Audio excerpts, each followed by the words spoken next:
The church bells had just finished ringing when Simone Washington's phone buzzed with a text message that would change everything. Standing at the altar in her grandmother's ivory lace wedding dress, she looked radiant under the soft morning light streaming through the stained glass windows. 200 guests sat in the wooden pews behind her, their excited whispers filling the sacred space. The photographer had just finished adjusting his camera angle to capture what should have been the most beautiful moment of her life. But Todd wasn't there. Simone's hands trembled as she read the message on her phone screen. "Can't do this. Sorry. Taking the honeymoon trip with Bethany instead. You deserve better than me anyway." The words blurred as tears filled her brown eyes. Bethany. Her own maid of honor who had mysteriously disappeared an hour before the ceremony. The officiant, Reverend Johnson, cleared his throat gently. "Is everything all right, dear?" Simone looked up at the expectant faces in the congregation. Her mother Grace sat in the front row, her face shifting from confusion to concern. Todd's parents were nowhere to be seen. The realization hit her like cold water. They had known. Everyone in Todd's family had known he wouldn't show up, and they had simply stayed home. "Ladies and gentlemen," Simone's voice cracked as she spoke into the microphone. "I'm afraid there won't be a wedding today. Todd has decided not to go through with the ceremony." Gasps echoed through the church. Some guests pulled out their phones to take pictures of her humiliation. Others whispered loudly about what a scandal this would become in their small town. Simone felt her legs wobble beneath her as the full weight of public embarrassment crashed down on her. That's when she noticed him.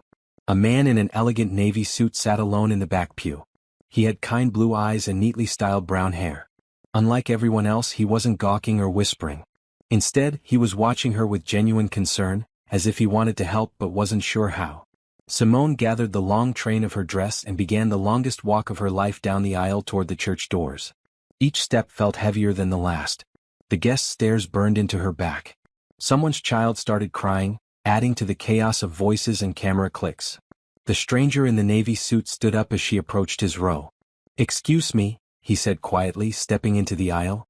"I know this is probably the worst day of your life, but I have a car outside. Would you like me to drive you somewhere away from all this?" Simone paused, looking into his honest face. Something about his voice was steady and calming. "I don't even know you. My name is Jonathan Pierce. I was invited as someone's plus one, but right now I think you need a friend more than anything else." He gestured toward the doors where she could see some guests already heading out, probably to spread the gossip around town. "I promise I'm just offering to help you get away from here with some dignity." Simone felt a wave of gratitude wash over her. This stranger was offering her exactly what she needed most, an escape from the nightmare her wedding day had become. "Thank you," she said, accepting his offer. "I would really appreciate that." Jonathan gently took her arm to steady her as they walked toward the exit together. She noticed he positioned himself slightly behind her, creating a barrier between her and the curious stares of the remaining guests. When they reached the doors, he held them open and guided her toward a modest black sedan parked across the street. "I'm sorry this happened to you," Jonathan said as he opened the passenger door for her. "No one deserves to be treated like that, especially not on what should have been the happiest day of your life." Simone carefully arranged her dress in the car seat, grateful for his thoughtfulness. "I should have seen it coming. Todd had been acting strange for weeks, but I thought it was just pre-wedding nerves." Jonathan started the car and pulled away from the church. In the rearview mirror, Simone could see some of the guests standing on the church steps, their phones still pointing in their direction. She turned away and focused on the road ahead. "Where would you like me to take you?" Jonathan asked. "Home? Or somewhere else where you can have some space to think?" "Not home," Simone said quickly. "My mother will be devastated, and I need a few minutes to figure out what to say to her. Is there maybe a quiet coffee shop or something where I could sit for a while?" "I know just the place," Jonathan replied, turning onto a tree-lined street. "It's peaceful and the owner is very discreet. You won't have to worry about anyone bothering you there." As they drove through the town, Simone felt her breathing slowly return to normal. The kindness of this stranger was like a lifeline in her moment of complete despair. She had accepted his help without hesitation because something deep inside told her she could trust him. Have you ever experienced a moment when a stranger's kindness saved you from complete despair? Stories like Simone's remind us how powerful compassion can be. If this story touches your heart, please subscribe and share your own experiences of unexpected kindness in the comments below. Jonathan parked outside a small cafe called Peaceful Mornings on the quiet side of town. The building was painted soft yellow with white trim, and flower boxes lined the windows. It looked like the kind of place where people came to heal rather than to see and be seen. "This is perfect," Simone said as they walked toward the entrance. The owner, an elderly woman with silver hair, greeted Jonathan warmly and immediately understood the situation without any explanation needed. "Right this way, dear," she said to Simone, leading them to a corner booth away from the windows. "I'll bring you some chamomile tea. It's good for calming the nerves." Simone settled into the cushioned seat, finally feeling safe from prying eyes. Jonathan sat across from her, giving her space while still being present. "Thank you for this," she said. "I can't believe how kind you're being to someone you just met." "Sometimes we all need help from unexpected places," Jonathan replied. "I've been in situations where I felt completely alone, so I understand how important it is to have someone care, even if they're a stranger." The tea arrived, along with warm blueberry muffins that Simone hadn't ordered. When she looked questioningly at the owner, the woman just smiled and patted her shoulder gently before walking away. "She's very intuitive," Jonathan explained. "This place has helped a lot of people through difficult times." Simone wrapped her hands around the warm mug, letting the heat seep into her fingers. "I keep thinking about all the money that's been wasted. The reception hall, the catering, the flowers. My mother's saved for 2 years to help pay for this wedding." Jonathan listened carefully, his expression growing more serious. "What if I told you that money didn't have to be completely wasted?" "What do you mean?" "Well, the reception is already paid for, right? The food, the music, the decorations." When Simone nodded, Jonathan continued. "What if we turned it into a celebration for your mother and all the people who came to support you today? Instead of a wedding reception, it could be a thank you party for everyone who cares about you." Simone's eyes widened. "That's actually a beautiful idea, but I couldn't ask you to help with something like that. You've already done so much." "You're not asking. I'm offering," Jonathan said gently. "I have some experience with event planning, and I think it would be a wonderful way to turn this day around. Your mother and friends deserve to see you celebrating your strength instead of hiding from embarrassment." The genuine warmth in his voice made Simone's heart feel lighter. She found herself accepting his offer with growing excitement. "You're right. They do deserve better than watching me fall apart. If you really think we could pull this off, I would be incredibly grateful for your help." Jonathan smiled, and Simone noticed how his whole face lit up when he was happy. "I'll make some phone calls while you finish your tea. We can have the reception venue transformed into something completely new within a couple of hours." While Jonathan stepped outside to make his calls, Simone called her mother to explain the plan. Grace Washington had been worried sick, but when she heard about the celebration idea, her voice filled with pride. "That's my daughter," Grace said. "Always thinking about others even when her own heart is breaking. This Jonathan person sounds like an angel sent just when you needed him most." When Jonathan returned, his face was bright with good news. "Everything is arranged. The venue coordinator was happy to help once I explained the situation. They're changing the decorations from wedding themes to celebration themes. The DJ will play uplifting music instead of romantic songs, and the caterer is adjusting the menu to be more like a community feast." "How much is this going to cost?" Simone asked, though she was already overwhelmed by his generosity. "Don't worry about that," Jonathan said, waving away her concern. "I have connections in the event industry, and everyone was excited to help make something positive out of a difficult situation. Sometimes the universe provides exactly what we need when we need it most." Simone felt tears of gratitude rather than sadness for the first time that day. "I don't know how to thank you enough. You've taken the worst day of my life and somehow found a way to make it meaningful." "You don't need to thank me," Jonathan said. "Helping you has reminded me how good it feels to use resources for something that really matters. I've been feeling pretty disconnected from people lately, and today has shown me what I've been missing." They spent the next hour planning details for the celebration. Jonathan had a natural talent for organization and seemed to think of everything Simone might need. He offered to arrange transportation for elderly guests, to coordinate with the photographer to capture happy moments instead of awkward ones, and even to have someone professionally clean and preserve her wedding dress so she could decide later what to do with it. "You seem to know a lot about event planning," Simone observed as they walked back to his car. "Is that what you do for work?" Jonathan hesitated for just a moment. "I work in business management. Part of my job involves coordinating large events and making sure everything runs smoothly. It's taught me that most problems have solutions if you approach them creatively." As they drove toward the reception venue, Simone found herself studying Jonathan's profile. He had a quiet confidence that made her feel secure, and his genuine interest in her well-being was unlike anything she had experienced before. Todd had always made her feel like she needed to earn his attention, but Jonathan simply gave his freely. "Can I ask you something?" Simone said as they pulled into the venue parking lot. "Of course. Why are you doing all this for someone you just met?" "Most people would have offered to drive me home and considered their good deed done for the day." Jonathan turned off the engine and looked at her thoughtfully. "I guess because I know what it feels like to be surrounded by people but still feel completely alone. Today when I saw you standing at that altar, I recognized something in your face that I've seen in my own mirror. I wanted to make sure you knew that someone cared about what happened to you." His honesty touched something deep in Simone's heart. "Well, your kindness has meant everything to me today. I hope someday I can return the favor and help you feel less alone too." "I think you already have," Jonathan said softly.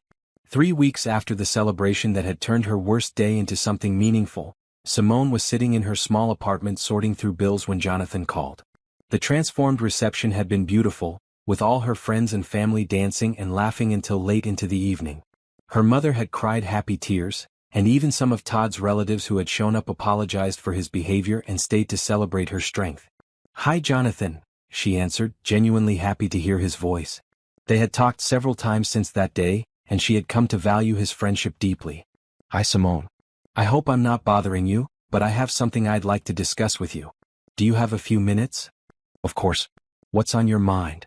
"Well, I know you mentioned that you're a kindergarten teacher, and I also know that losing your job because of all the wedding drama has put you in a difficult financial position." Simone had confided in him about how Todd's public humiliation of her had made her position at the small private school uncomfortable, leading to her resignation. "I'm managing," Simone said, though they both knew that wasn't entirely true. "I work for a company that has an education outreach program," Jonathan continued. "We develop learning resources for underprivileged children and coordinate with schools to provide better educational opportunities. I think your background in early childhood education would make you perfect for this type of work." Simone felt a flutter of excitement. "That sounds amazing. What kind of position are you thinking about?" "Program coordinator. You would design educational activities, work with schools in low-income areas, and help develop curriculum that makes learning more engaging for kids who might not have access to quality educational resources otherwise." "Jonathan, that sounds like a dream job for me. Are you sure they would consider someone with my limited experience?" "I'm positive," Jonathan said confidently. "I've already spoken with the hiring team about you. They're impressed by your educational background and your passion for helping children. The position comes with a competitive salary and full benefits. Would you be interested in interviewing for it?" Simone felt overwhelmed by his continued generosity. "Yes, absolutely. I would be incredibly grateful for this opportunity. When can I meet with them?" "How about tomorrow morning? I can pick you up and drive you to the office for the interview." "I accept with all my heart," Simone said. "Jonathan, I don't know what I did to deserve having you come into my life at exactly the right moment, but I'm so thankful." The next morning Jonathan arrived, punctually to drive her to the interview. Simone had spent the previous evening researching education outreach programs and preparing thoughtful answers to potential questions. She wore her best professional outfit, a navy blue dress with a matching blazer that made her feel confident and capable. "You look perfect," Jonathan said as she got into his car. "Remember, they're already interested in hiring you. This interview is really just a formality to make sure you're comfortable with the position." The office building was modern and impressive, with glass walls and beautiful landscaping. Jonathan led her through the lobby to a bank of elevators, using a key card to access the upper floors. "You must have high-level security clearance," Simone observed. "The company takes its privacy seriously," Jonathan replied, which seemed like a reasonable explanation. The interview went wonderfully. The education team was warm and enthusiastic about Simone's ideas for making learning more accessible to disadvantaged children. They offered her the position on the spot, along with a salary that was significantly higher than what she had earned as a kindergarten teacher. "We're excited to have you start next Monday," said Dr. Patricia Coleman, the department head. "Jonathan has told us so much about your passion for education, and we think you'll be a perfect fit for our mission." "I'm honored to accept this position," Simone said, shaking hands with everyone on the team. "Thank you for giving me this opportunity." As they left the building, Simone turned to Jonathan with tears of joy in her eyes. "I can't believe how perfectly everything worked out. This job is exactly what I've always wanted to do but never thought I'd have the chance to pursue." "Sometimes when one door closes, a better one opens," Jonathan said. "I have a feeling you're going to do incredible things in this position." I hope so. I want to make sure I live up to your recommendation. Over the following weeks, Simone threw herself into her new role with enthusiasm. She developed creative learning programs that combined traditional academics with hands-on activities. Her first project involved working with 5 schools in underprivileged neighborhoods to create reading corners with comfortable seating and engaging books. What she didn't realize was that Jonathan often watched her presentations from the back of meeting rooms, smiling as he saw her natural leadership abilities shine. He had given her the opportunity, but her success was entirely her own achievement. "You're really flourishing here," Jonathan said one evening as they had coffee after a particularly successful school visit. "The teachers keep telling me how much the kids love your programs. It feels incredible to be doing work that actually makes a difference," Simone replied.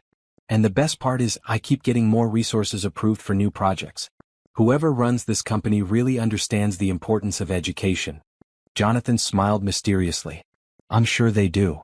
Have you ever met the CEO?" Simone asked. "I'd love to thank them personally for creating these opportunities for children." "Maybe someday," Jonathan said. "Right now, I think what matters most is that you're able to do the work you love." Simone reached across the table and squeezed his hand. "You've changed my life in ways I never could have imagined. I was so lost after what happened with Todd, and you've helped me find a path that's better than anything I had planned before." "You've changed my life too," Jonathan said quietly. "Watching you help those children has reminded me why the work we do here matters so much." As they walked to his car, Simone felt a deep sense of contentment. She had a job she loved, a growing friendship with someone who genuinely cared about her well-being, and hope for a future that felt bright and full of possibility. "Jonathan," she said as he started the engine, "I want you to know that accepting your help has been one of the best decisions I've ever made." "I'm glad," he replied, his voice warm with affection. "I have a feeling this is just the beginning of wonderful things for you." 2 months into her new position, Simone had become one of the most respected members of the education outreach team. Her innovative programs had increased reading scores in 3 schools by over 20%, and she had successfully secured funding for computer labs in 2 more schools. What made her happiest, though, was her growing friendship with Jonathan. They had started meeting for coffee every Friday evening to discuss her work week, but their conversations had gradually expanded to include books they were reading, movies they enjoyed, and their dreams for the future. Simone found Jonathan to be one of the most thoughtful listeners she had ever met, and his insights often helped her solve problems she hadn't even realized she was facing. "I've been thinking about our conversation last week," Jonathan said as they sat in their usual corner booth at Peaceful Mornings. "You mentioned that you're having trouble finding an apartment you can afford that's also close to the schools you work with." "It's not a huge problem," Simone said, though she had been feeling stressed about her current living situation. Her temporary apartment was expensive and far from most of her work sites. "I'll figure something out." "What if I told you I know about a perfect place that just became available?" Jonathan asked. "It's a 2-bedroom apartment in a safe neighborhood, close to public transportation, and the rent is very reasonable." "That sounds too good to be true," Simone said. "What's the catch?" "No catch. The owner is someone I know through work, and he's more interested in finding a good tenant than maximizing profit. He specifically wants to rent to someone who works in education or community service." Simone felt her excitement growing. "Would you be willing to introduce me to him? I would be so grateful for the opportunity to at least look at the place." "Of course," Jonathan said. "I can arrange for you to see it this weekend if you're interested." "I accept your offer to help with this," Simone said warmly. "You've been such a good friend to me, Jonathan. I don't know how I can ever repay all the kindness you've shown." "Friendship isn't about keeping score," Jonathan replied. "You've brought so much joy into my life just by being yourself. That's worth more than any favor I could do for you." Saturday morning, Jonathan picked Simone up to drive her to see the apartment. The neighborhood was lovely, with tree-lined streets and small local businesses. The building itself was well maintained, with a small garden in the front and large windows that let in plenty of natural light. "This is beautiful," Simone said as they walked up the front steps. "Are you sure the rent is really affordable?" "I'm sure," Jonathan said, using a key to open the front door. "The owner is more concerned with having responsible tenants who will take care of the place." The apartment exceeded all of Simone's expectations. It had hardwood floors, a modern kitchen, and a second bedroom that would be perfect for a home office where she could work on her educational materials. The rent was almost half what she had been paying for her temporary place. "I love it," Simone said, looking out the bedroom window at the small garden below. When can I meet the owner to discuss the lease? Actually, Jonathan said, pulling some papers from his jacket pocket, he's prepared the lease already. He told me that anyone you recommended would be welcome here. Simone read through the lease agreement carefully. Everything was standard and fair, with no hidden fees or unusual requirements. This is incredible, Jonathan. I accept this offer with complete gratitude. Your friend is very generous to offer such reasonable rent. He believes in helping good people succeed, Jonathan said.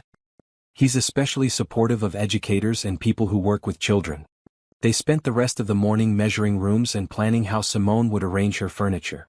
Jonathan offered to help her move, which she accepted happily. She had learned to receive his offers of help with grace, understanding that his generosity came from genuine care rather than any expectation of something in return. I've been thinking, Jonathan said as they sat on the apartment floor sharing sandwiches for lunch. You mentioned wanting to visit the art museum but never having time. Would you like to go together next weekend? I would love that, Simone said. I haven't been to a museum in years. It sounds like the perfect way to spend a Saturday. Great. There's a special exhibition on children's book illustrations that I thought you might enjoy, given your work in education. Their museum visit the following Saturday turned into one of the most enjoyable days Simone had experienced in months. Jonathan was knowledgeable about art history, and he shared interesting stories about various pieces without ever sounding pretentious. They spent hours wandering through different galleries, discussing their favorite works and discovering shared interests they hadn't known they had. Look at this, Simone said, stopping in front of a painting of children reading under a large oak tree. This is exactly what I want to create in the school gardens. Outdoor reading spaces where kids can connect with nature while they learn. That's a wonderful idea, Jonathan said.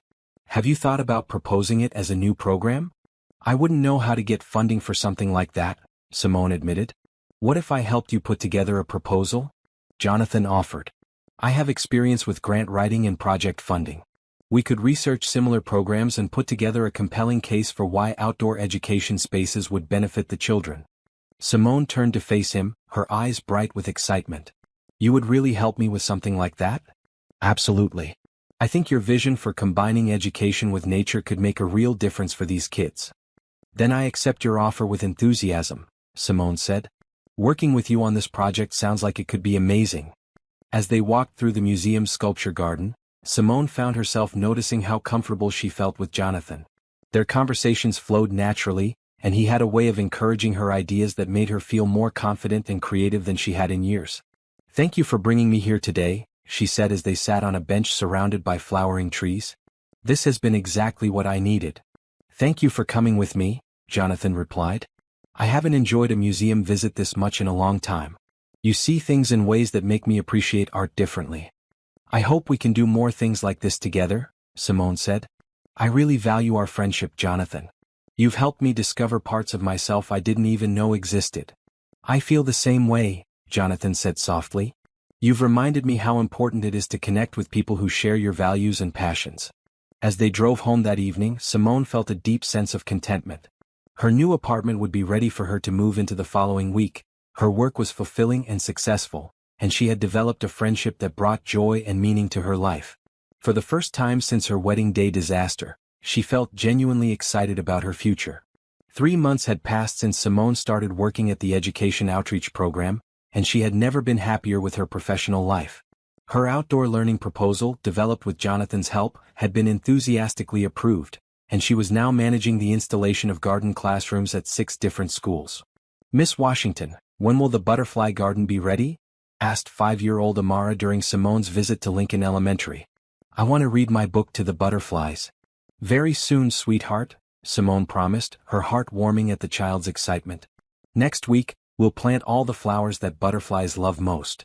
After her school visit, Simone met Jonathan at their usual coffee shop to update him on the project's progress. She had grown to treasure these weekly meetings, where she could share her successes and challenges with someone who truly understood her passion for education. The children are so excited about the gardens, she told Jonathan as they settled into their corner booth. But I'm running into a problem with funding for the additional supplies we need. What kind of supplies? Jonathan asked, leaning forward with interest. Books mainly. I want to create weather-resistant book collections for each outdoor classroom so children can read outside year-round. I also need funding for art supplies so kids can create nature journals and document what they learn in the gardens. Jonathan nodded thoughtfully. How much would all of that cost? About $15,000 total for all 6 schools, Simone said. I've been applying for grants, but the process is slow, and I'd love to have everything ready when the gardens are finished. What if I told you I knew someone who might be willing to fund the entire project? Jonathan asked. Simone's eyes widened. Seriously? Who? There's a benefactor I know through work who specifically supports educational initiatives. They prefer to remain anonymous, but they've been very impressed with your garden classroom concept. Jonathan, that would be incredible, Simone said, hardly able to believe such good fortune. I would accept that offer with complete gratitude. These children deserve to have access to quality books and art supplies. I'll arrange for the funding to be transferred this week, Jonathan said. The donor also wanted me to ask if you'd be interested in expanding the program to additional schools next year. Absolutely, Simone said without hesitation. I can already see how much these outdoor classrooms are going to mean to the children. If we could bring this program to more schools, we could help thousands of kids develop a love of learning. I'll let them know you're interested in expansion, Jonathan said with a smile that seemed particularly pleased about something. Later that week, Simone received notification that the funding had been approved and transferred. She immediately began ordering books and supplies, working with local vendors to ensure everything would be ready for the garden installations. I still can't believe how generous this anonymous donor is, Simone said to Jonathan as they watched children at Martin Luther King Elementary help plant sunflowers in their new outdoor classroom. Whoever they are, they're changing these kids' lives. I'm sure they feel the same way about the work you're doing, Jonathan replied, watching as a group of second graders carefully watered their newly planted seeds. Can I ask you something? Simone said as they walked through the garden space together. Of course.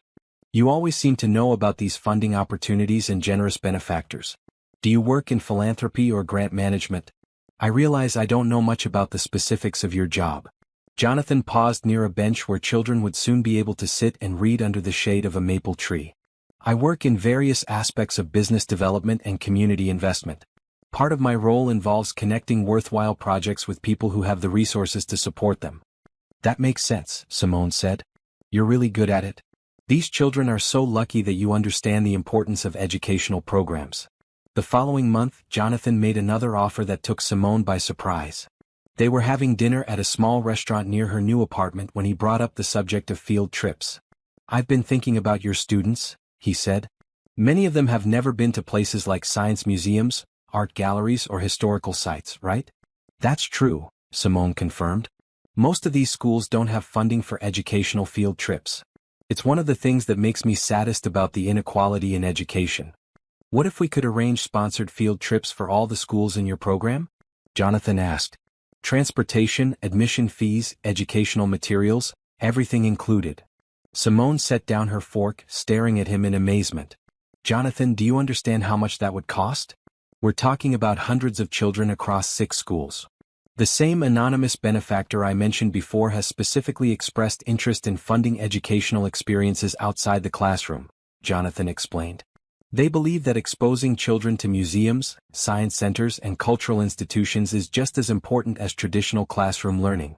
I couldn't agree more, Simone said, her excitement building. Studies show that children who visit museums and cultural sites develop stronger critical thinking skills and broader worldviews. So you would accept this funding if it were offered? Without any hesitation, Simone said firmly. These children deserve to experience the wider world beyond their neighborhoods. I accept this generous offer with complete gratitude. Perfect. I'll arrange for the field trip funding to be set up through the education department. You can start planning trips for the spring semester.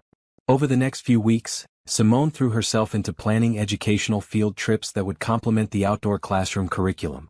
She arranged visits to the Natural History Museum for children studying plant life cycles, trips to the Art Museum for students learning about color and creativity, and visits to the Science Center for kids exploring weather patterns.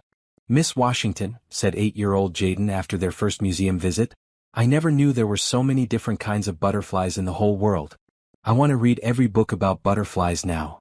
That's exactly what we hoped you'd say, Simone replied, her heart full of joy at his enthusiasm. That evening she called Jonathan to share the success of their first field trip.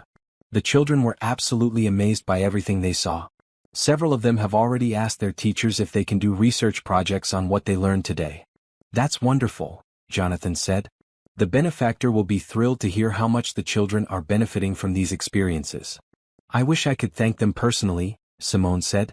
Whoever this person is, they're making dreams come true for children who might never have had these opportunities otherwise. I think knowing that the programs are successful is thanks enough for them, Jonathan replied.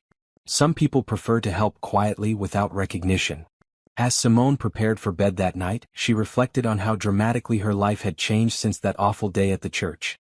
What had started as the worst humiliation of her life had led to meaningful work, financial stability, and a friendship with someone who consistently encouraged her to dream bigger and reach higher. She had learned to accept generosity with grace, understanding that sometimes accepting help allowed others to experience the joy of making a positive difference. The anonymous benefactor, whoever they were, was clearly someone who understood that investing in education was investing in the future. Thank you, she whispered into the darkness, hoping somehow her gratitude would reach the mysterious person who had made so many wonderful things possible. Spring arrived with an explosion of color in the garden classrooms, and Simone's program had become a model that other cities were interested in replicating. She had been invited to speak at education conferences and had even been featured in a magazine article about innovative outdoor learning environments. I still can't believe all this success started with a conversation about wanting to create reading spaces under trees, Simone said to Jonathan as they walked through the Lincoln Elementary garden where children were reading quietly among the blooming flowers. Good ideas have a way of growing when they're properly nurtured, Jonathan replied, watching a group of kindergartners share a picture book about bees while sitting on small wooden benches surrounded by lavender plants. Speaking of growth, Simone said, I have some exciting news. Dr. Coleman has asked me to present our program to the board of directors next month. If they approve it, we could expand to 20 more schools next year. That's incredible, Simone. I'm sure they'll be impressed by everything you've accomplished. I hope so. I've been working on the presentation for weeks, but I'm nervous about speaking to such high-level executives. You'll be perfect, Jonathan assured her. You have passion, data to support your programs, and real evidence of success. What more could they want? That evening, Simone was home working on her presentation when her phone rang. The caller ID showed her mother's number. Hi, Mom, she answered. How are you?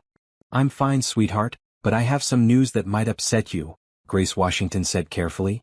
Todd came by the house today. Simone felt her stomach drop. What did he want?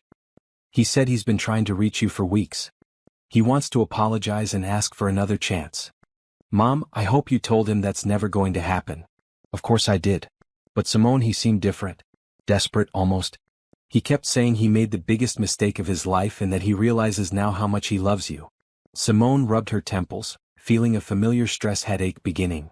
It's too late for apologies. I've moved on with my life, and I'm happier than I've ever been. I told him that, but he said he's not giving up. He mentioned something about proving he's changed and making grand gestures to win you back. After hanging up with her mother, Simone felt unsettled. She had built a new life based on kindness, generosity, and meaningful work. The last thing she wanted was for Todd to disrupt the peace and happiness she had found. She decided to call Jonathan to talk through her concerns. His calm presence always helped her think more clearly. I'm sorry he's bothering you, Jonathan said after she explained the situation. How are you feeling about all this? Annoyed mostly. And a little worried that he might try to cause problems at work or in other areas of my life. Would you like me to help you handle this situation? Jonathan offered. I have some experience dealing with people who won't accept no for an answer. Simone felt immediate relief at his offer. What could you do? I could have my lawyer send him a formal letter explaining that any further contact with you or your family constitutes harassment. Sometimes people need official communication to understand that their behavior is unacceptable. You would really do that for me? Simone asked, touched by his willingness to protect her. Of course. I care about your well-being and I don't want anyone causing you stress or anxiety. Then I accept your offer gratefully, Simone said. I want to focus on my work and my future, not waste energy dealing with someone from my past. I'll take care of it tomorrow, Jonathan assured her. Todd will receive clear legal notice that he needs to leave you alone. The next day at work, Simone was reviewing field trip reports when Dr. Coleman stopped by her office with a concerned expression. Simone, I need to talk with you about something sensitive, she said, closing the office door behind her. Is everything okay? A man came by this morning claiming to be your fiancé. He said there had been a misunderstanding about your relationship status and that he needed to speak with you urgently about personal matters. Simone felt her face flush with embarrassment. Dr. Coleman, that man is my ex-fiancé. He left me at the altar several months ago, and now he's apparently trying to insert himself back into my life. I've had no contact with him since our wedding day. I figured it was something like that, Dr. Coleman said kindly. He seemed agitated when I told him we couldn't give out information about our employees. I wanted you to know in case he tries to contact you here again. Thank you for protecting my privacy. I've already asked someone to send him a legal notice to stop contacting me. Good. If he shows up here again, we'll have security escort him off the property. That afternoon, Jonathan called to update her on the legal situation. My lawyer sent the letter this morning and Todd's response was immediate. He called the law office claiming that you're making a mistake and that he has important information about the people you're working with. What kind of information? Probably nothing truthful, Jonathan said. People like Todd often try to create drama when they're not getting the attention they want. My lawyer made it clear that any further contact would result in a restraining order. Thank you for handling this so quickly, Simone said. I feel much better knowing there are legal boundaries in place now. That evening, as Simone was preparing for bed, her doorbell rang. She looked through the peephole and saw an elderly woman with kind eyes and silver hair standing on her porch. Can I help you? Simone asked through the door. My dear, my name is Helen Pierce. I'm Jonathan's grandmother, and I was hoping we could have a quick conversation. Simone opened the door, curious about why Jonathan's grandmother would visit her unannounced. Helen was elegantly dressed and carried herself with the dignity of someone accustomed to respect. Please come in, Simone said. Can I offer you some tea? That would be lovely, thank you. As they sat in Simone's living room, Helen studied her with intelligent eyes. Jonathan has told me so much about you and your wonderful work with children. I wanted to meet the young woman who has brought such joy into my grandson's life. Jonathan has been an incredible friend to me, Simone said. I'm lucky to know him. He speaks about you constantly, Helen said with a knowing smile. Your passion for education, your kindness, your strength. I haven't seen him this happy in years. I'm glad our friendship has been positive for him. He's certainly been a blessing in my life. Helen leaned forward slightly. My dear, there's something I think you should know about Jonathan. Something he's been struggling with how to tell you. Simone felt a flutter of concern. Is he okay? Is something wrong? Nothing's wrong exactly. But Jonathan hasn't been entirely honest with you about who he is and what he does for work. What do you mean? Helen took a deep breath. Jonathan is the CEO of Pierce Industries. He owns the company where you work, and he's been the anonymous benefactor funding all your educational programs. Simone stared at her, feeling as if the ground had shifted beneath her feet. That's impossible. Jonathan works in business development. He's not wealthy. His car is modest, his clothes are normal. He's worth several $1 billion, my dear. But he's also one of the loneliest people I know. When he met you, he was desperate to be valued for who he is as a person rather than what he owns. So he kept his identity secret. He's been lying to me for months? Simone asked, her voice barely above a whisper. Not lying exactly. Everything he's told you about caring for you and believing in your work is completely true. He just hasn't told you the whole truth about his circumstances. Simone felt overwhelmed by this revelation. The anonymous benefactor who had changed her life was Jonathan himself. All his offers of help, all the funding for her programs, all the opportunities that had seemed too good to be true, they were coming from someone who had been deceiving her about his identity. Why are you telling me this? Simone asked. Because Jonathan is in love with you and he's terrified that when you learn the truth, you'll think he was manipulating you or trying to buy your affection. I wanted you to hear it from someone who knows his heart. Helen reached over and patted Simone's hand gently. He's a good man who's made some questionable choices about honesty. But his feelings for you are genuine, and his support for your work comes from genuine admiration for what you're accomplishing.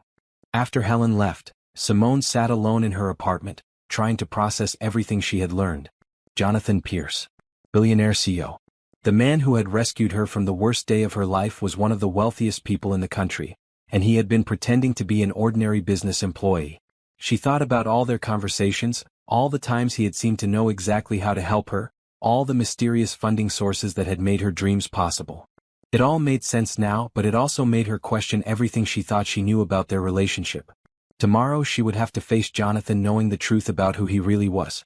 Simone spent a sleepless night thinking about Helen's revelation. By morning, she had decided that she needed to hear Jonathan's explanation directly before making any judgments about his deception. When he called to arrange their usual Friday coffee meeting, she suggested they meet at her apartment instead. "Is everything okay?" Jonathan asked when he arrived, immediately sensing her serious mood. "I think we need to talk," Simone said, gesturing for him to sit on her couch. "Your grandmother visited me last night." Jonathan's face went pale. "Helen came here? What did she tell you?" "She told me that you're Jonathan Pierce, CEO of Pierce Industries. She told me that you're worth billions of dollars and that you've been the anonymous benefactor funding all my educational programs." Jonathan closed his eyes and took a deep breath. When he opened them again, his expression was filled with regret and vulnerability. "Simone, I'm so sorry. I wanted to tell you the truth so many times, but I was afraid of how you'd react." "I don't know how I'm supposed to react," Simone said honestly. "For months I've been accepting help from someone I thought was just a kind friend. Now I find out that same person is one of the most powerful men in the city and has been, playing games with me." "It wasn't a game," Jonathan said urgently. "Everything I told you about caring for you and believing in your work was completely true. I just couldn't figure out how to tell you about the money without changing everything between us." "But you did change everything between us by not telling me," Simone pointed out. "Every conversation we've had has been based on false information. Every time I've thanked you for your help, I was actually thanking my boss." Jonathan leaned forward, his hands clasped tightly together. "When I met you that day at the church, you were this incredible woman who had just been abandoned and humiliated, but you still had the strength to stand up with dignity and grace. I wanted to help you because you deserved better than what had happened to you. But why the deception? Why not just tell me who you were from the beginning?"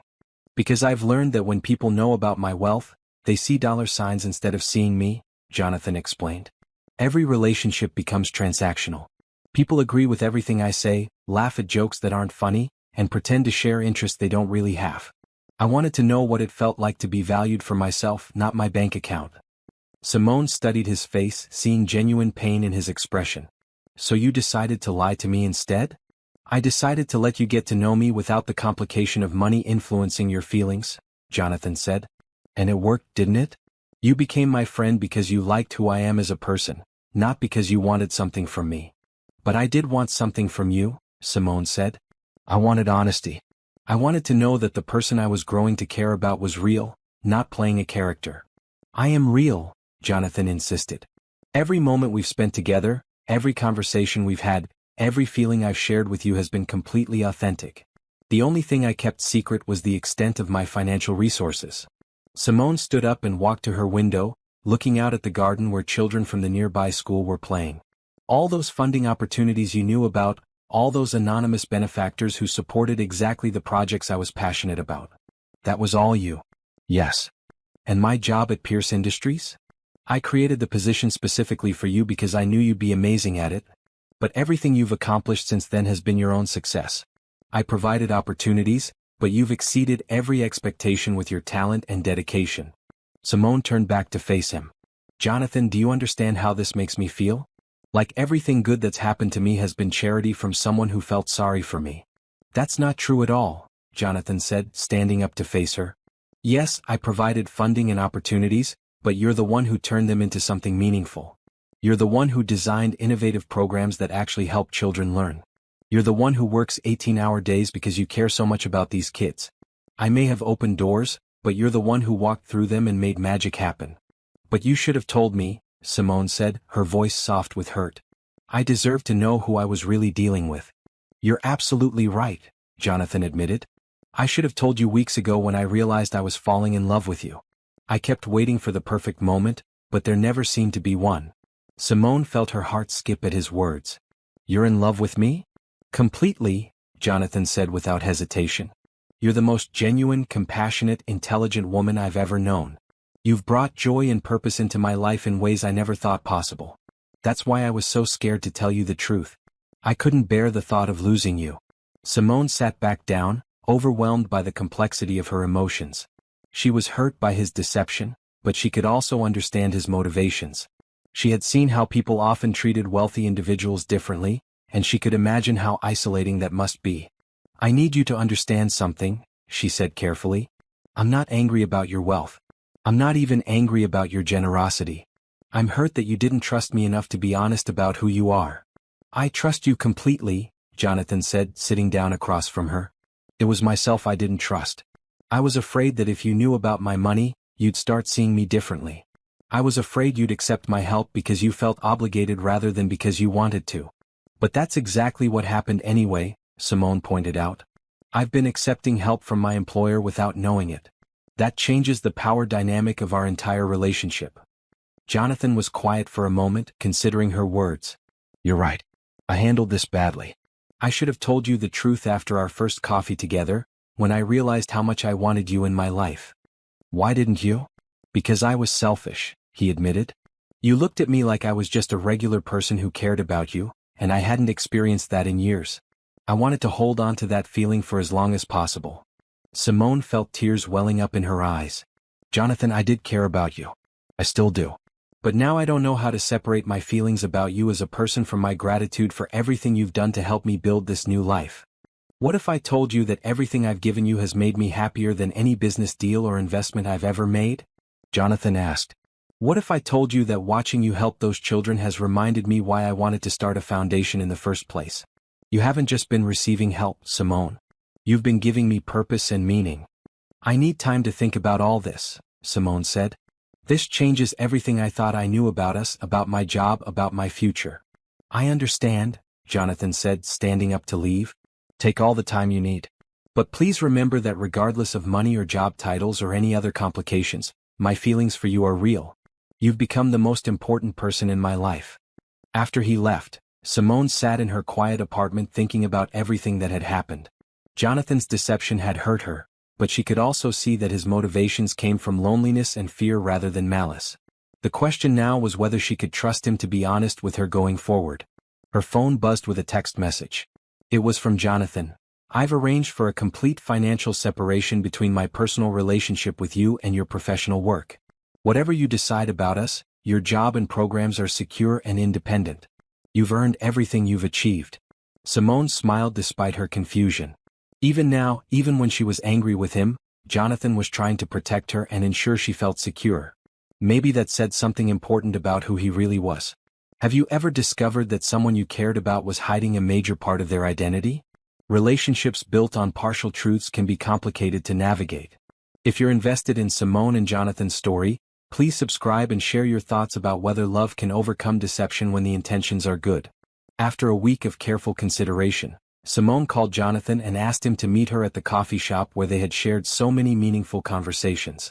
She had spent hours walking through the garden classrooms, talking with her mother, and reflecting on everything she knew about Jonathan's character. Thank you for agreeing to see me, Jonathan said as he sat down across from her. He looked tired as if he hadn't been sleeping well. I've been doing a lot of thinking, Simone said. About you, about us, about everything that's happened. And what have you concluded? I've concluded that you made a mistake by not telling me the truth earlier, but I also understand why you made that choice. Simone wrapped her hands around her coffee mug, gathering her thoughts. I've also realized that everything I fell in love with about you had nothing to do with your wealth. Jonathan's eyes lit up with hope. You fell in love with me? Yes, Simone said with a smile. I fell in love with your kindness, your intelligence, your genuine care for other people, and your ability to see possibilities where others see problems. Those qualities aren't related to how much money you have. So where does that leave us? Jonathan asked carefully. I think it leaves us with a choice, Simone replied. We can let your deception destroy what we've built together, or we can commit to complete honesty going forward and see what our relationship can become. I choose honesty, Jonathan said immediately. I choose building a future with you based on truth and trust. Then I choose to give us a real chance, Simone said. But I need you to promise me something. Anything.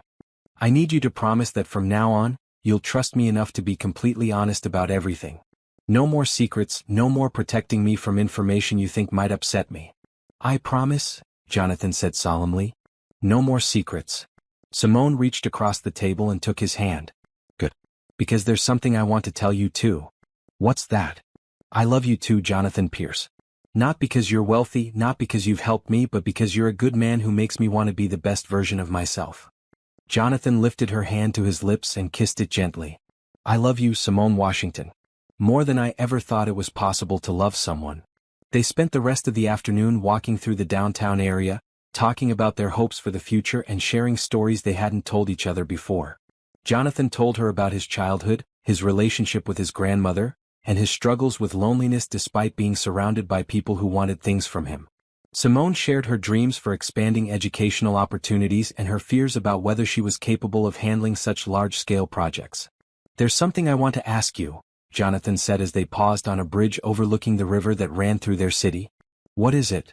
Would you like to come to dinner with my grandmother this weekend? She's been wanting to get to know you better, and I think you'd really enjoy each other's company." "I would love that," Simone said.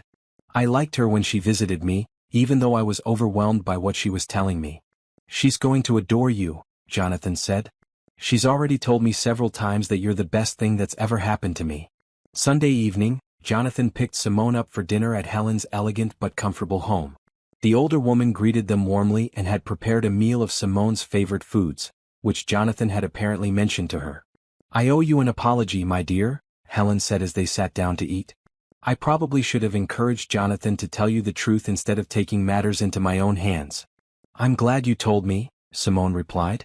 "I think I needed to hear it from someone other than Jonathan so I could process the information objectively." "You're very wise," Helen said approvingly. "And very forgiving. My grandson is lucky to have found someone with such a generous heart." After dinner, Helen showed Simone photo albums from Jonathan's childhood, sharing stories about his character and values that helped Simone understand him even better. "He's always been someone who cares deeply about helping others," Helen explained, pointing to a picture of teenage Jonathan volunteering at a soup kitchen. "Even when he was young, he understood that having advantages meant having responsibilities. That's one of the things I love most about him," Simone said. "His generosity comes from genuine compassion, not from wanting recognition or control." "Exactly," Helen said with satisfaction. "I can see why he fell in love with you. You understand his heart." As they drove home that evening, Jonathan reached over and took Simone's hand. "Thank you for being so wonderful with Helen. She hasn't been this happy in years." "She's incredible," Simone said. "I can see where you get your wisdom and kindness." "There's something else I want to discuss with you," Jonathan said as they pulled into Simone's driveway. "Something about your work." "What about it?" "I want to offer you the position of Director of Educational Innovation for Pierce Industries. It would involve overseeing all our education-related philanthropy and developing new programs like the garden classrooms on a national scale." Simone turned to face him in surprise. "Jonathan, that sounds like an incredible opportunity, but are you sure you want to mix our personal and professional relationships like that?" "I've thought about it extensively," Jonathan said. "You're the most qualified person I know for this type of work, and your vision for education reform could benefit millions of children. This offer isn't about our relationship. It's about your extraordinary talents and the difference you could make." "What about Dr. Coleman and the current education team?" "Dr. Coleman has been hoping to transition to a research role, and the rest of the team would work under your direction. You'd have complete autonomy to develop programs and allocate resources as you see fit." Simone considered the offer carefully. It would mean tremendous responsibility, but also the opportunity to help children on a scale she had never imagined possible. "If I accept this position, I want to make sure there are clear professional boundaries," she said. "When we're at work, you're my colleague, not my boyfriend." "Agreed," Jonathan said with a smile. "So does that mean you accept?" "I accept with excitement and gratitude," Simone said. "And I promise to use this opportunity to create programs that will make a real difference in children's lives." Jonathan leaned over and kissed her softly. "I can't wait to see what you accomplish. You're going to change the world, Simone." "We're going to change the world," she corrected. "Together." As she walked to her front door that night, Simone felt a sense of completeness she had never experienced before. She had found meaningful work, financial security, and most importantly, a partner who valued her for exactly who she was.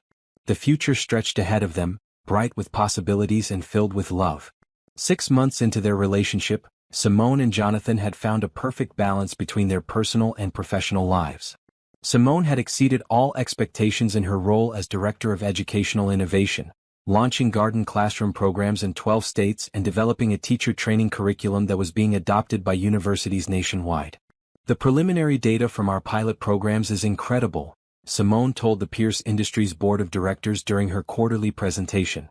Students in schools with garden classrooms are showing 30% improvement in science comprehension and 40% improvement in reading engagement. The board members nodded approvingly, asking thoughtful questions about expansion timelines and budget allocations. Jonathan sat at the far end of the conference table, maintaining the professional distance they had agreed upon while clearly being proud of her accomplishments. "Miss Washington," said board member Patricia Chin, "the foundation world is taking notice of your innovative approaches. We've received inquiries from 3 other major philanthropic organizations about collaboration opportunities.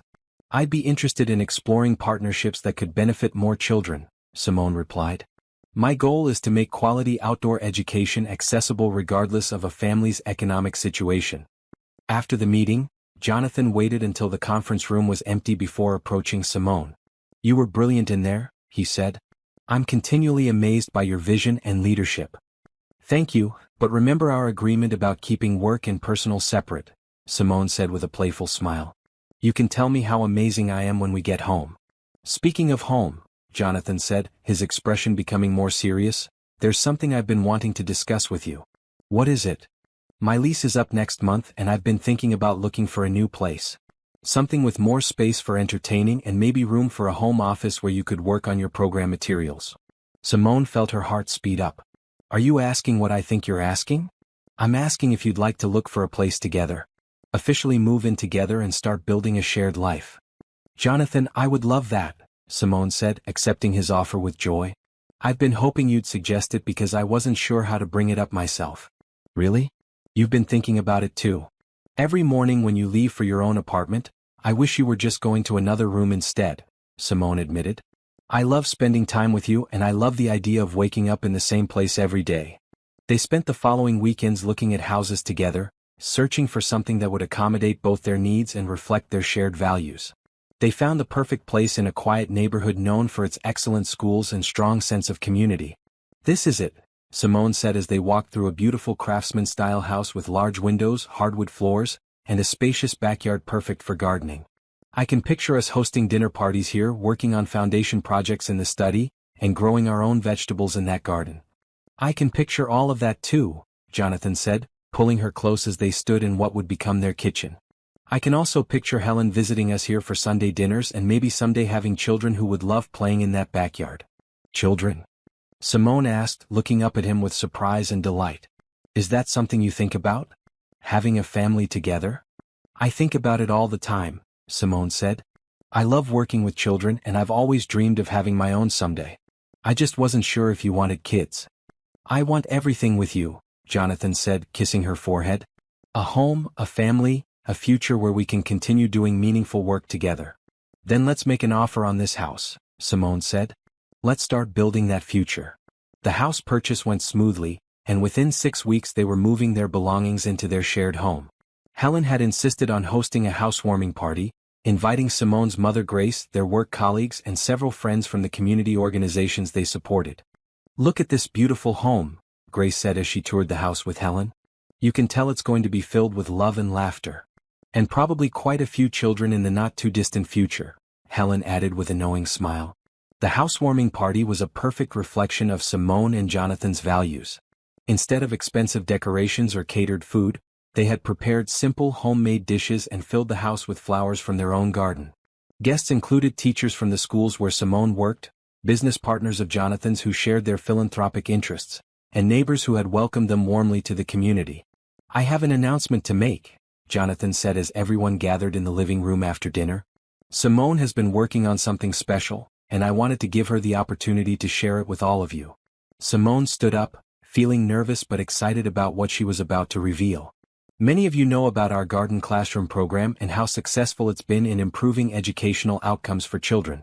What you might not know is that we've been quietly working on something much larger." She paused, looking around the room at all the supportive faces.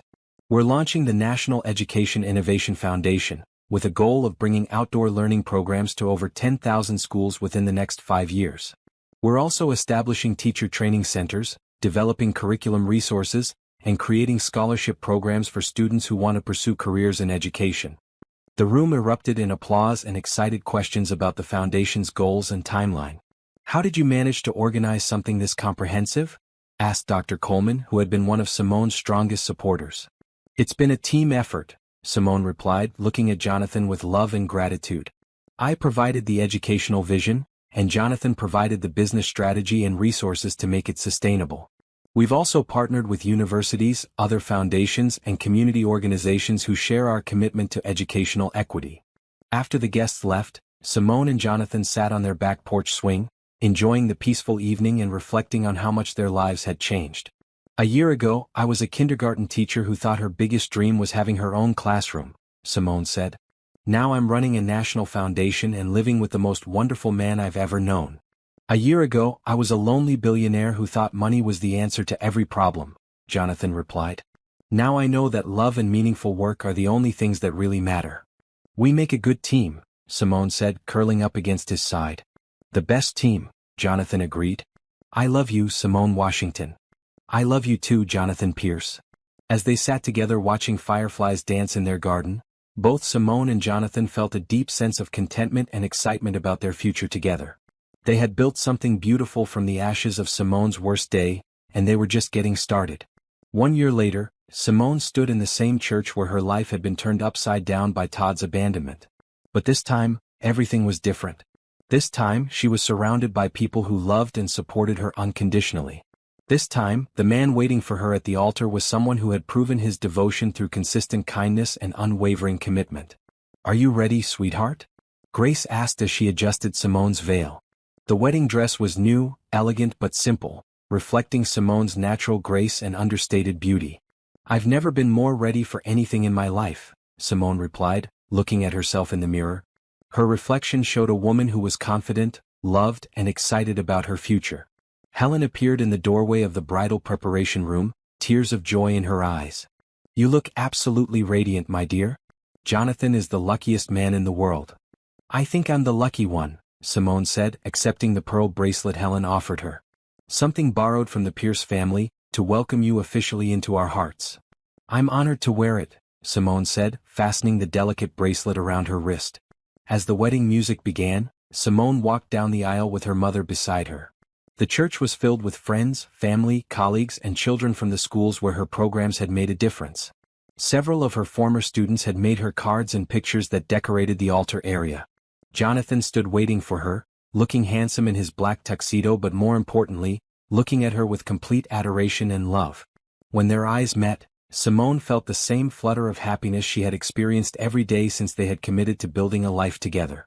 Dearly beloved, Reverend Johnson began, we are gathered here today to witness the marriage of two people who have shown us all what it means to turn adversity into blessing, individual success into shared purpose, and personal love into service to others. The ceremony was intimate and meaningful, with vows that Simone and Jonathan had written themselves. They promised to support each other's dreams, to maintain honesty and trust in their relationship, and to use their resources and talents to help others find hope and opportunity. I, Jonathan, take you, Simone, to be my wife, Jonathan said, his voice steady and sure. I promise to love you not just in happiness but in challenges, to support your dreams as enthusiastically as my own, and to work beside you in making the world a better place for children everywhere.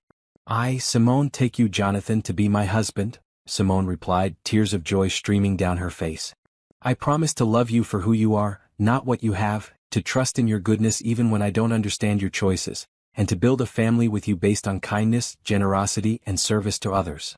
When Reverend Johnson pronounced them husband and wife, the church erupted in cheers and applause. Jonathan kissed Simone tenderly, and she felt as if her heart might burst from happiness.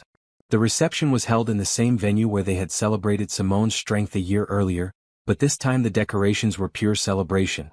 Tables were filled with flowers from their own garden, and the centerpieces included small potted plants that guests could take home to start their own gardens.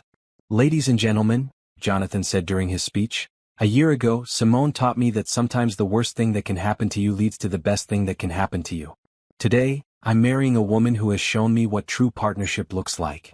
And I'm marrying a man who proved that real love shows up in actions, not just words, Simone added.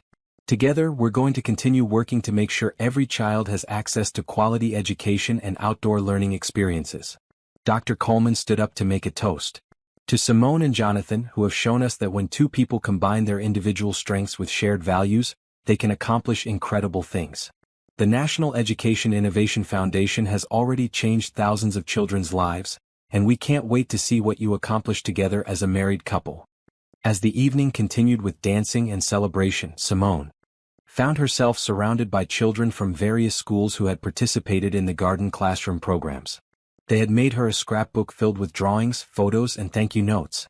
"Miss Simone," said 8-year-old Maria, "my teacher said you and Mr. Jonathan are going to help even more kids learn about plants and reading outside." "That's right," Simone said, kneeling down to Maria's level. "We want every child to have the chance to learn in beautiful outdoor spaces. Will you come visit our new garden when it's finished?" "I wouldn't miss it for the world," Simone promised. Later that evening, as Simone and Jonathan danced their first dance as husband and wife, they talked quietly about their hopes for the future. "I have a confession," Jonathan said as they swayed to the soft music. "What's that?" "I've already started setting aside funds for college scholarships for any children we might have someday. I want them to know that education is the most valuable gift we can give them. And I've been researching homeschool curricula that incorporate outdoor learning," Simone admitted. "I want our children to grow up understanding that the whole world is their classroom." "We're going to be great parents," Jonathan said confidently. "Yes, we are," Simone agreed. "But first, we're going to be great partners in the work we're already doing." As the reception wound down, Simone took a moment to stand outside and look at the stars. She thought about how dramatically her life had changed since that terrible day when Todd had abandoned her. What had seemed like complete devastation had actually been the beginning of everything wonderful in her life. "No regrets?" Jonathan asked, joining her outside. "None at all," Simone said, leaning against his chest. "If Todd hadn't left me at the altar, I never would have met you. I never would have discovered my passion for educational innovation. I never would have learned how much joy there is in helping others." "So we owe him a thank you note?"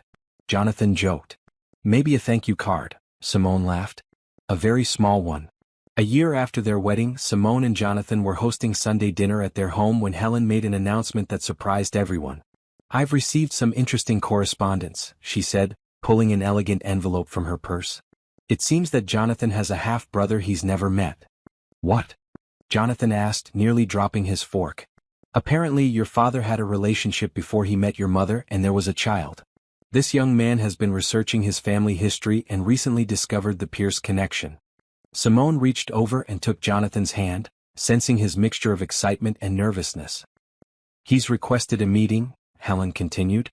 "His name is Michael Thompson, he's 31 years old and he works as a social worker in Chicago. Based on his letter, he seems like a wonderful young man who's interested in family connection, not financial gain. What do you think?" Jonathan asked Simone. "I think family is always worth exploring," she replied. "And if he's a social worker, he probably shares our values about helping others." "Then let's invite him for dinner next month," Jonathan decided. "I'd love to meet my brother." As they continued their meal, Simone reflected on how their story had evolved from a single act of kindness to a life filled with love, purpose, and now the promise of extended family. She had learned to accept generosity gracefully, to trust in love even when it seemed too good to be true, and to believe that hope and kindness could truly change the world. "What are you thinking about?" Jonathan asked, noticing her contemplative expression. "I'm thinking about how every good thing in our life started with someone offering help and someone else accepting it with gratitude," Simone said. "Your kindness to me, my willingness to trust you, our decision to work together, even this potential relationship with your brother. It's all built on people saying yes to possibilities." "Here's to saying yes to possibilities," Jonathan said, raising his glass. "To saying yes," Simone agreed, clinking her glass against his. Outside their window, the garden they had planted together was thriving, and somewhere across the country children were reading books under trees in outdoor classrooms that had been built with love, determination, and the belief that every child deserved to learn in beauty. Their story was far from over, but it was perfect in its imperfection, complete in its ongoing growth, and filled with the kind of love that makes the whole world brighter.